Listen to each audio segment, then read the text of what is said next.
ಸರ್ಕಾರಿ ಆಸ್ಪತ್ರೆಗಳು ಅಂತಂದರೆ ಅದೊಂದು ರೀತಿ ಯಮಲೋಕಕ್ಕೆ ಹೋದಂಗೆ ಅನ್ನುವ ಸಾಮಾನ್ಯವಾದಂಥ ಪ್ರಜ್ಞೆ ಸಮಾಜಕ್ಕಿದೆ. ಸರ್ಕಾರಿ ಆಸ್ಪತ್ರೆಗೆ ಹೋಗಬೇಕು ಅಂತಂದರೆ ಯಾರೋ ತೀರಾ ಬಡ ವರ್ಗದವರು ಮಾತ್ರ ಹೋಗುತ್ತಾರೆ, ಬಿಟ್ಟರೆ ಶ್ರೀಮಂತರು ಜನಪ್ರತಿನಿಧಿಗಳು ಸರ್ಕಾರಿ ಆಸ್ಪತ್ರೆಯ ಕಡೆಗೆ ತಲೆ ಹಾಕು ಮಲಗೋದಿಲ್ಲ. ಯಾಕೆ ಅಂತಂದರೆ ಮೊದಲನೇದಾಗಿ ಅಲ್ಲಿ ವೈದ್ಯಕೀಯ ಸಿಬ್ಬಂದಿಗಳ ಸಂಖ್ಯೆ ಬಹಳ ಕಡಿಮೆ ಇರುತ್ತೆ. ಕಡಿಮೆ ಅಥವಾ ಜಾಸ್ತಿ ಇದ್ದರೂ ಕೂಡ ಅವರು ಬೇರೆ ಬೇರೆ ಸರ್ಕಾರದ ಕೆಲಸಗಳ ಮೇಲೆ ಕಾರ್ಯನಿರತರಾಗಿರ್ತಾರೆ. ಅಲ್ಲಿರುವ ಮೆಡಿಕಲ್ ಸ್ಟೋರ್ನಲ್ಲಿ ಸ್ಟೋರ್ ಮಾಡಲಾಗುವಂಥ ಮಾತ್ರೆಗಳು ಅಥವಾ ಮೆಡಿಸಿನ್ಗಳು ಔಟ್ ಆಫ್ ಡೇಟ್ ಆಗಿರುತ್ತೆ, ಡೇಟ್ ಎಕ್ಸ್ಪೈರಿ ಆಗಿರುತ್ತೆ. ಇನ್ನು ಕೆಲವು ವೈದ್ಯರು ಸರ್ಕಾರಿ ಸಂಬಳ ತಗೊಳ್ಳೋದಕ್ಕೆ ಮಾತ್ರ ನಾವು ಇಲ್ಲಿ ಕೆಲಸದಲ್ಲಿರೋದು, ವೈದ್ಯರಾಗಿ ಜನರನ್ನು ಗುಣಪಡಿಸುವ ಯಾವುದೇ ಕರ್ತವ್ಯ ನಮಗಿಲ್ಲ ಅಂತ ಹೇಳಿ ಭಾವಿಸಿ ಬಿಡ್ತಾರೆ. ಇನ್ನು ಕೆಲವರು ಯಾರ್ಯಾರ್ದು ರೆಕಮೆಂಡೇಷನಲ್ಲಿ ತಮಗಿಂಥದ್ದು ಆಸ್ಪತ್ರೆ ಬೇಕು, ತಮ್ಮ ಮನೆಗೆ ಹತ್ರ ಆಗುತ್ತೆ ಅಥವಾ ತಮ್ಮ ಹೆಂಡತಿ ಮನೆಗೆ ಹತ್ರ ಆಗುತ್ತೆ ಅನ್ನೋ ಕಾರಣಕ್ಕೆ ಅಲ್ಲಿ ಪೋಸ್ಟಿಂಗ್ ಹಾಕೊಂಡು ಬಿಡ್ತಾರೆ. ಅವರು ಕೇವಲ ಸರ್ಕಾರಿ ಸಂಬಳವನ್ನು ತಿನ್ನುವ ವೈದ್ಯರಾಗ ಮಾತ್ರ ಕೆಲಸ ಮಾಡ್ತಾರೆ ಹೊರತು ಮಾಡಿ ಬೇರೆ ವೈದ್ಯಕೀಯ ಗುಣಗಳಿರುವ ವೈದ್ಯೋ ನಾರಾಯಣೋ ಹರಿ ಅಂತ ಕರೆಸ್ಕೊಳ್ಳುವ ಯಾವುದೇ ಯೋಗ್ಯತೆ ಇರೋದಿಲ್ಲ. ಬೆಳಗಿನ ಸಂಜೆವರೆಗೆ ಅವರು ಗೌರ್ಮೆಂಟ್ ಹಾಸ್ಪಿಟಲ್ ಕೆಲಸ ಮಾಡಿದ್ರೆ ಸಂಜೆ ಮೇಲೆ ಯಾವುದೋ ಪ್ರೈವೇಟ್ ಕ್ಲಿನಿಕ್ನಲ್ಲಿ ಕೂತು ಅಲ್ಲಿ ಸಾವಿರಗಟ್ಟಲೆ ರೂಪಾಯಿಗಳನ್ನು ಪಡ್ಕೊಂಡು ಅಲ್ಲಿ ಟ್ರೀಟ್ ಮಾಡ್ತಾ ಕೂತಿರ್ತಾರೆ.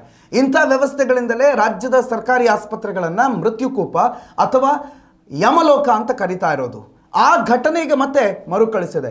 ಇತ್ತೀಚೆಗೆ ಬಂದಂಥ ಸರ್ಕಾರ ಮತ್ತು ಮಾನ್ಯ ಆರೋಗ್ಯ ಸಚಿವರಾಗಿರುವ UT ಖಾದರ್ ಅವರ ಕಾರ್ಯವೈಖರಿ ನೋಡಿದ್ರೆ ಸರ್ಕಾರಿ ಆಸ್ಪತ್ರೆಗಳು ಉನ್ನತೀಕರಣ ಆಗುತ್ತೆ, ಸರ್ಕಾರಿ ಆಸ್ಪತ್ರೆಗಳು ಬಡವರ ಪಾಲಿನ ಒಂದು ಸ್ವರ್ಗ ಆಗುತ್ತೆ, ದೇಗುಲ ಆಗುತ್ತೆ. ಅಲ್ಲಿ ಒಳಗಡೆ ಹೋಗಿ ಬಂದವ ಒಳ್ಳೆ ಟ್ರೀಟ್ಮೆಂಟ್ ಜೊತೆಗೆ ಗುಣಮುಖನಾಗಿ ಹೊರಗಡೆ ಬರೋದಕ್ಕೆ ಅವಕಾಶ ಸಿಗುತ್ತೆ ಅಂಥೇಳಿ ಕನಸನ್ನು ಕಟ್ಕೊಂಡಿರುವ ಕರ್ನಾಟಕಕ್ಕೆ ಜಯಚಾಮರಾಜೇಂದ್ರ ಸರ್ಕಾರಿ ಆಸ್ಪತ್ರೆ ಶಿವಮೊಗ್ಗ ಒಂದು ಶಾಕ್ ಕೊಟ್ಟಿದೆ. ಅಲ್ಲಿ ಒಂದು ಟ್ರೀಟ್ಮೆಂಟ್ಗೆ ಅಂತ ಹೋಗಿದ್ದಂತಹ ಬಾಣಂತಿ ಹೆಂಗಸು ಅಲ್ಲಿನ ಸರಿಯಾದ ಚಿಕಿತ್ಸೆ ಸಿಗದೆ ಪ್ರಾಣ ಕಳೆದುಕೊಂಡಿದ್ದಾಳೆ.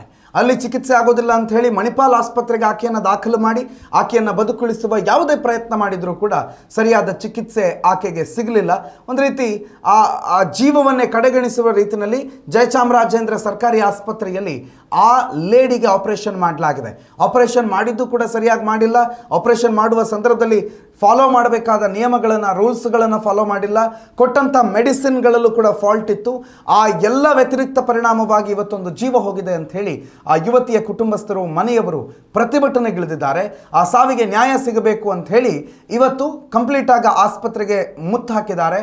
ಅದರ ಜೊತೆಗೆ ಆರೋಗ್ಯ ಸಚಿವರು ಕೂಡ ಇವತ್ತು ಆ ಆಸ್ಪತ್ರೆಗೆ ಭೇಟಿ ಕೊಡುವ ಹಿನ್ನೆಲೆಯಲ್ಲಿ ಆಸ್ಪತ್ರೆಯಲ್ಲಿ ಆಗಿರುವಂತಹ ಈ ಸಾವು ಮತ್ತು ಈ ಹಿಂದೆ ನಡೆದಿರುವಂಥ ಅನಾಚಾರಗಳನ್ನು ಮಾನ್ಯ ಆರೋಗ್ಯ ಸಚಿವರು ಲೆಕ್ಕಕ್ಕೆ ತಗೊಂಡು ಅಲ್ಲಿಗೆ ಸರಿಯಾದ ಶಾಸ್ತಿ ಮಾಡಬೇಕು ಅನ್ನುವಂಥ ಕೂಗು ಕೂಡ ಬಹಳ ದೊಡ್ಡ ಮಟ್ಟದಲ್ಲಿ ಕೇಳಿಬಂದಿದೆ. ಆದರೆ ಸರ್ಕಾರಿ ಆಸ್ಪತ್ರೆ ಸರ್ಕಾರಿ ಸಂಬಳದಷ್ಟೇ ಆಕರ್ಷಕವಾಗಿ ಯಾಕಿರೋದಿಲ್ಲ, ಸರ್ಕಾರಿ ಕೆಲಸದಷ್ಟೇ ಆಕರ್ಷಕವಾಗಿ ಯಾಕಿರೋದಿಲ್ಲ, ಸರ್ಕಾರಿ ಶಾಲೆಗಳು ಸರ್ಕಾರಿ ಆಸ್ಪತ್ರೆಗಳು ಅಂತಂದರೆ ಸರ್ಕಾರಕ್ಕೆ ಅದರ ಬಗ್ಗೆ ಕಡೆಗಣನೆ ಯಾಕೆ ಅನ್ನುವಂಥ ಪ್ರಶ್ನೆ ಇವತ್ತು ಸಾಮಾಜಿಕ ವಲಯದಲ್ಲಿ ಮತ್ತೊಮ್ಮೆ ಎದ್ದಿದೆ.